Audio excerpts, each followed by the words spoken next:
சிங்கம்புணரி அருகே வரலாற்று சிறப்புமிக்க பாரி ஆண்ட பரம்பு மலையான பிரான்மலையில் பாரி வேட்டைக்கு சென்று திரும்பும்போது முல்லைக்கு தேரீந்தலும் படியரசி அளப்பு வைபவமும் விமர்சையாக நடைபெற்றது.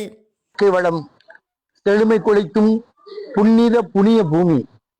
இங்கேதான் பாரி வள்ளல் வாடிய முல்லைக்கொடிக்கு தேரினை கொடுத்தார்.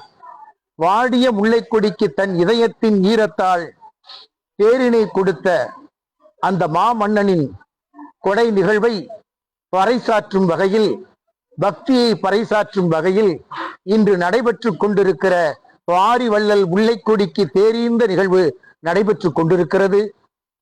நெஞ்சில் ஈரமும் வீரமும் ஒருங்கே பெற்ற வள்ளல் பாரி ஆண்ட பரம்பு மலையில் திருக்குறுங்குன்றநாதர் உடனாகிய குயிலமுத நாயகியின் திருப்பெரும் திருவிழா மதுரை மீனாட்சியம்மன் கோவிலின் சித்திரை பெரு திருவிழாவை போல சீரும் சிறப்புமாக நடைபெற்றுக் கொண்டிருக்கிறது.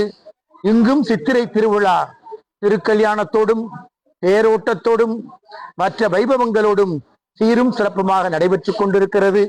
இன்று பாரி வள்ளல் வாடிய முல்லைக்கொடிக்கு தேரினை தந்த நிகழ்வினை நினைவூட்டும் வகையில் எல்லா மக்களுக்கும் இறைவன் படியரிசி அளக்கிற நிகழ்வு தற்பொழுது நடைபெற்றுக் கொண்டிருக்கிறது.